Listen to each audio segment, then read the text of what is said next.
سلطان الاولیاء غوث پاک رضی اللہ تعالیٰ عنہ کی بارگاہ میں ایک عورت آئی اپنے بچے کو لے کر، کہا کہ اس کو اپنے پاس رکھ لیجیے۔ آپ نے قبول کر لیا، بچہ تربیت میں آ گیا۔ غوث پاک کی بارگاہ میں رہنا پلنا کس کے نصیب میں ہو؟ چند مہینوں کے بعد وہ خاتون آئی، اپنے بیٹے کو دیکھا، بہت دبلا پتلا، بالکل کانٹی ہو گیا، ہڈیاں نکل گئی۔ ماں تو ماں ہے، دیکھتی ہے بچہ کیسا ہو گیا، سوکھ گیا، کاٹا ہو گیا۔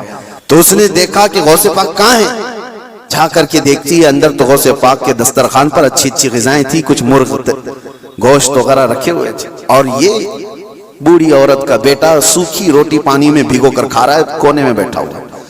اب ایک ماں کو لگے ہی بات، خود اتنا اچھا کھانا کھا رہا ہے، میرے بیٹے کو پرورش میں رکھیں، کیسا کھانا کھلا رہے ہیں اس عورت نے کہا یہ کیسی تربیت ہے سیدنا عبد القادر، یہ کیا ہے، میرا بچہ تو ایسا ہے۔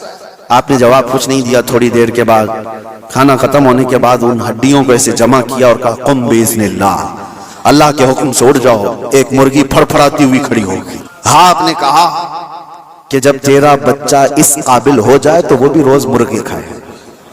اس کی تربیت چل رہی ہے، اس کی تربیت چل رہی ہے۔ جب بندہ اپنے نفس کو مار لیتا ہے تو اللہ ساری طاقتیں اس کو عطا کرتا ہے۔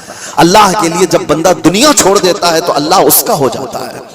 تو غوث پاک کی یہ بات بتانے پر ایک صاحب مجھ سے کہہ رہے تھے کہاں سے آپ یہ ساری چیزیں لے کر کے آ گئے کہ ایک بندہ بھی کسی چیز کو زندہ کر رہا ہے؟ انہوں نے یہ نہیں دیکھا کیا غوث پاک نے کیا کہا، اللہ کے حکم سے اٹھ جا۔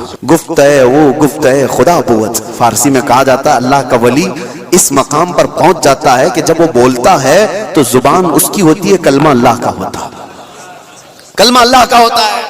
غوث پاک کی اس کرامت پر اعتراض کرنے والے، تمہیں پتہ نہیں مردوں کو زندہ کرنا، اگر یہ صرف اور صرف آپ یہ کہتے ہیں کہ اس کی وجہ سے شرک ہو جائے گا، شرک کا عقیدہ، اللہ کا کام یہ زندہ کرنا اللہ کا ہی کام ہے، لیکن اللہ اگر کسی کو یہ طاقت دے دے تو کیا ابراہیم علیہ السلام کا واقعہ قرآن میں نہیں ہے؟ 4 پرندے لے لو، ان کو ذبح کرو، ان کا قیمہ کرو، مکس کرو، 4 پہاڑوں پر رکھ کر کے آؤ، 3 پارے میں ہے۔ اور ابراہیم علیہ السلام نے 4 پرندوں کو ذبح کیا، ان کا قیمہ کیا اور الگ الگ پہاڑوں پر رکھ کر آئے، اور پھر اللہ نے فرمایا ہر پرندے کا نام لے کر بلاؤ، ثم ادعوهن یاتینک سعیا۔ قرآن میں پرندوں کو جب سے ابراہیم علیہ السلام نے پکارا وہ اڑتے ہوئے آئے اپنی اپنی منڈیوں کے ساتھ، اور ادھر جو گوشت تھا وہ پورا جسم بن گیا، اور سب کے سب اپنے اپنے منڈیوں سے جڑ گئے اور زندہ پرندہ ہو کر اڑ گئے۔ یہ واقعہ قرآن میں موجود ہے۔ جو کرامت کا انکار کر رہا ہے وہ قرآن کا انکار کر رہا ہے۔